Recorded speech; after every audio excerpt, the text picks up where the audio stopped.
Kennedy, do solemnly swear I, John Fitzgerald Kennedy, do solemnly swear that you will faithfully execute the office of President of the United States that I will faithfully execute the office of President of the United States and will, to the best of your ability, and will, to the best of my ability, preserve, protect, and defend the Constitution of the United States. preserve, protect, and defend the Constitution of the United States. So help you God.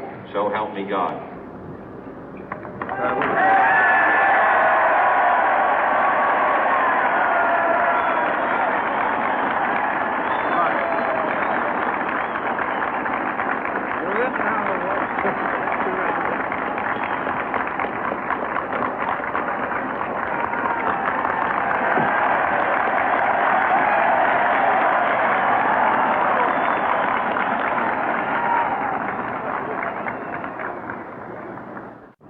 Vice President Johnson, Mr. Speaker, Mr. Chief Justice, President Eisenhower, Vice President Nixon, President Truman, Reverend clergy, fellow citizens.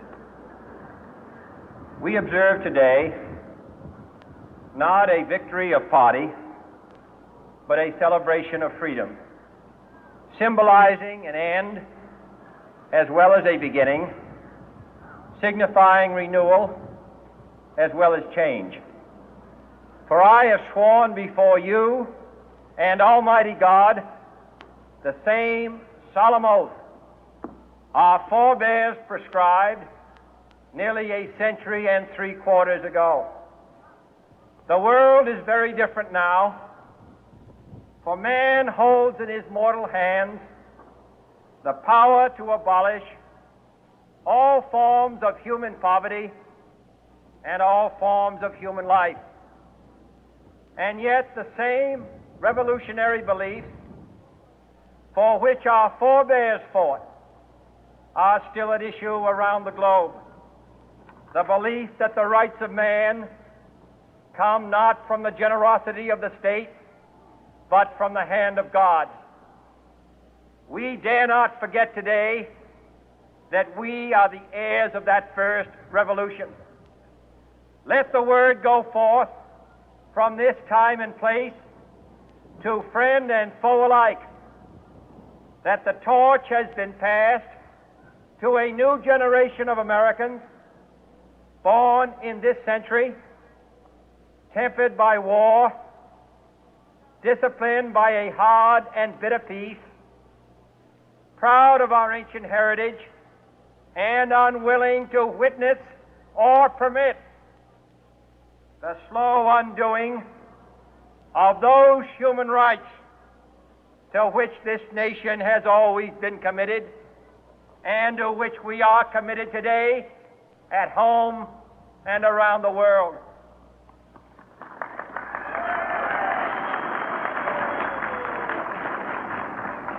Let every nation know, whether it wishes us well or ill, that we shall pay any price, bear any burden, meet any hardship, support any friend, oppose any foe to assure the survival and the success of liberty.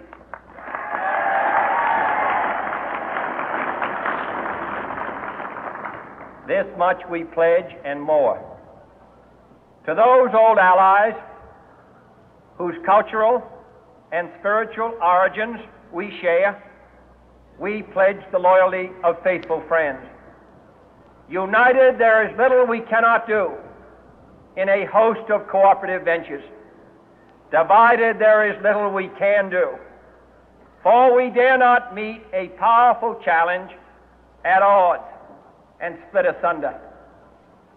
To those new states whom we welcome to the ranks of the free, we pledge our word that one form of colonial control shall not have passed away merely to be replaced by a far more iron tyranny.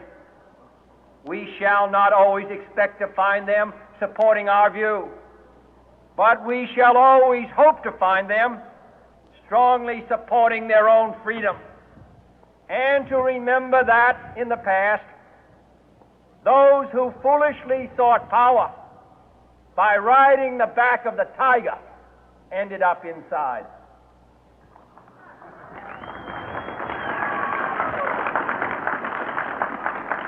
To those people in the huts and villages of half the globe struggling to break the bonds of mass misery, we pledge our best efforts to help them help themselves for whatever period is required, not because the communists may be doing it, not because we seek their votes, but because it is right. If a free society cannot help the many who are poor, it cannot save the few who are rich.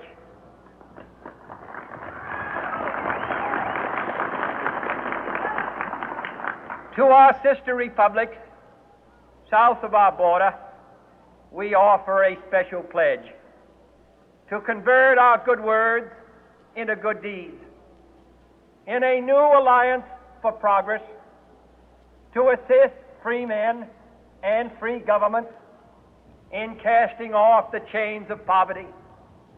But this peaceful revolution of hope cannot become the prey of hostile powers.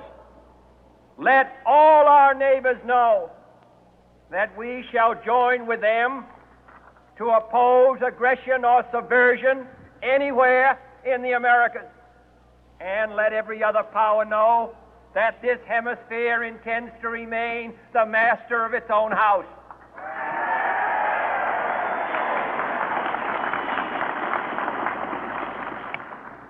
To that World Assembly of Sovereign States, the United Nations, our last best hope, in an age where the instruments of war have far outpaced the instruments of peace, we renew our pledge of support to prevent it from becoming merely a forum for invective, to strengthen its shield of the new and the weak, and to enlarge the area in which its writ may run.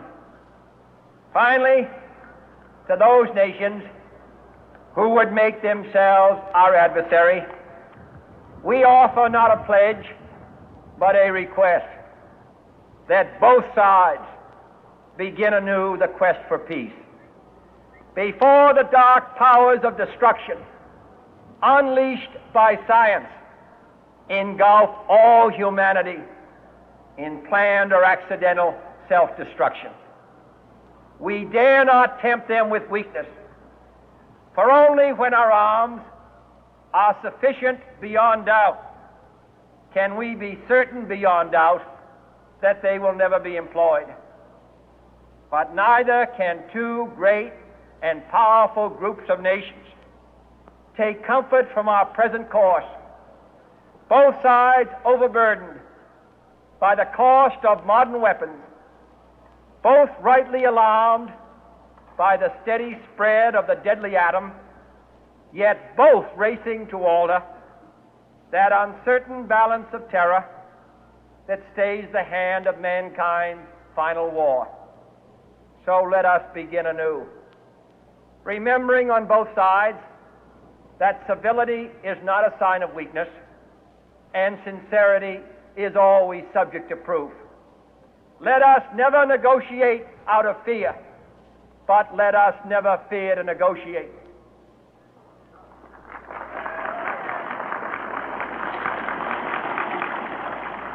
Let both sides explore what problems unite us, instead of belaboring those problems which divide us. Let both sides, for the first time, formulate serious and precise proposals for the inspection and control of arms, and bring the absolute power to destroy other nations under the absolute control of all nations.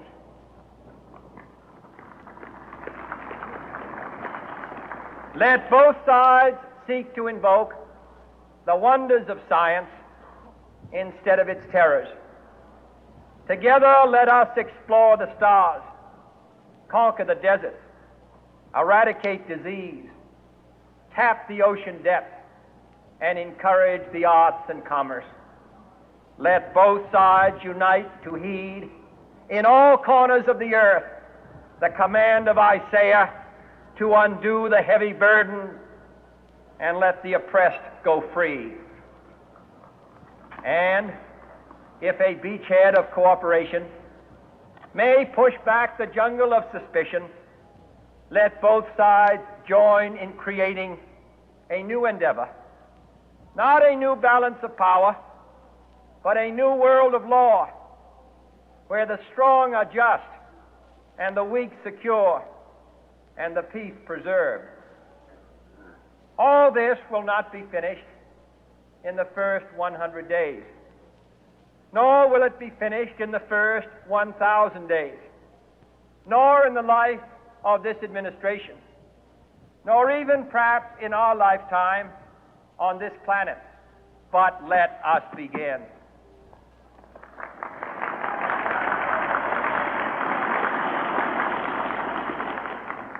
In your hands, my fellow citizens, more than mine, will rest the final success or failure of our course.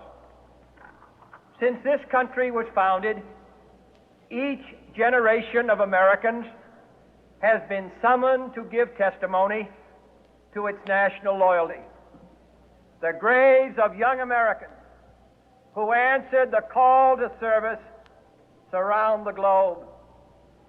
Now the trumpet summons us again, not as a call to bear arms, though arms we need, not as a call to battle, though in battle we are, but a call to bear the burden of a long twilight struggle, year in and year out, rejoicing in hope, patient in tribulation, a struggle against the common enemies of man, tyranny, poverty, disease, and war itself. Can we forge against these enemies a grand and global alliance, north and south, east and west, that can assure a more fruitful life for all mankind? Will you join in that historic effort?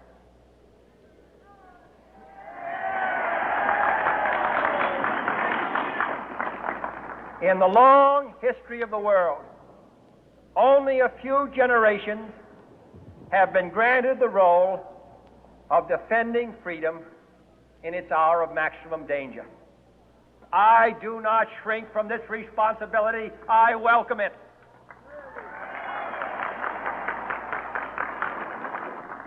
I do not believe that any of us would exchange places with any other people or any other generation. The energy, the faith, the devotion which we bring to this endeavor will light our country and all who serve it. And the glow from that fire can truly light the world. And so, my fellow Americans, ask not what your country can do for you, ask what you can do for your country.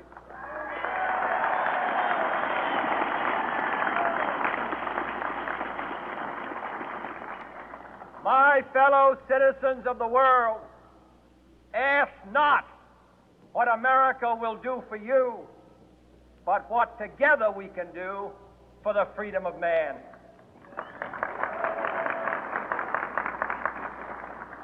Finally, whether you are citizens of America or citizens of the world, ask of us here the same high standards of strength and sacrifice which we ask of you. With a good conscience, our only sure reward, with history the final judge of our deeds, let us go forth to lead the land we love, asking His blessing and His help, but knowing that here on earth God's work must truly be our own.